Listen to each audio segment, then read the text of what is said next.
Good morning. It's Friday, May 9th, and I hope all of you are ready and prepared to have a wonderful Sunday, which is Mother's Day. I'm not going to talk about Mother's Day today, but I just want to remind everybody that it's this Sunday, and I believe the date is May 11th, and in my memory that seems like a little bit early, but I think it happens on the Sunday after 2 Mondays or something like that. So in any event, I want to wish all of you a happy and a healthy Mother's Day and celebrate the best you can. And I'm sure that I'll be talking about this some other time. But right now, I want to talk about the Republican conscience. That's right, conscience. That is very much split in this particular instance. And the battle lines are becoming more pronounced. And this is one of the biggest sticking points.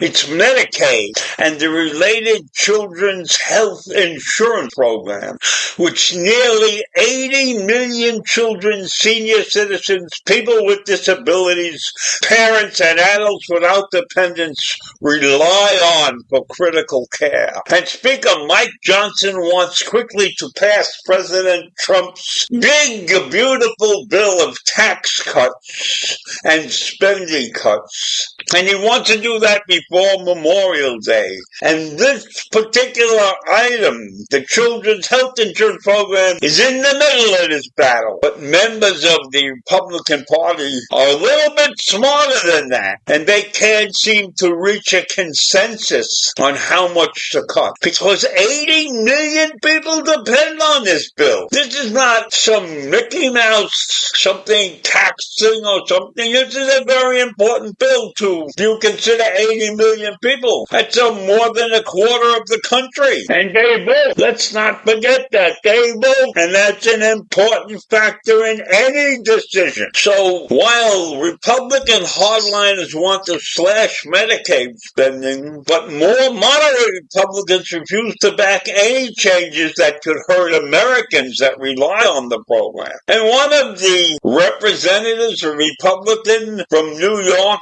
Andrew Garbarino, has said, I don't want to be mean. And I think anytime it looks like we're actually hurting people, that's going to piss people off. That's going to piss off the American population. And if you piss them off, they're not going to vote for you. So I think that's a critical issue. And I do not understand why many Republicans are not looking at it that way. So when you're dealing with Medicaid and the related Children's Health Insurance Program, that is a very difficult subject to take on when people, 80 million or 100 million people depend on it. So if you want to put that in as part of your effort to pass a massive tax and immigration and spending cut, then House Republicans better do a lot of homework, and they better be prepared with a wonderful story to tell people who depend, 80 million people depend on this program, and you're going to screw around with it and possibly cause senior citizens and people with disabilities and parents and adults without dependents who rely on this program? You're going to take away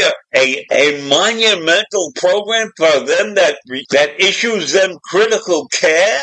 And most adults say they don't want to see any decreases in Medicaid spending. And that's according to something called the KFFO. But it's not even really clear now what changes could be made to these programs. Those changes supposedly will be taking place in meetings on Capitol Hill. But Republican lawmakers voted to pass a budget blueprint in April that gave the House Energy and Commerce Committee instructions to shave $880 billion in funding from programs. And Medicaid is one of those programs. So are we on the brink of a national disaster here? I think so. When you mess around with people's health and people's care, and you're messing around with 80 million of those people, you can't be happy when they vote against you, and you won't be happy at the end if you really come out powerless. These actions, in my mind, are beyond the thinking process of intelligent people. I do not understand why our politicians would even contemplate getting involved in this particular issue. It's a disaster. So I leave you with another action of stupidity by Trump and his cadre of followers. Try to have another great day. Take care. Bye.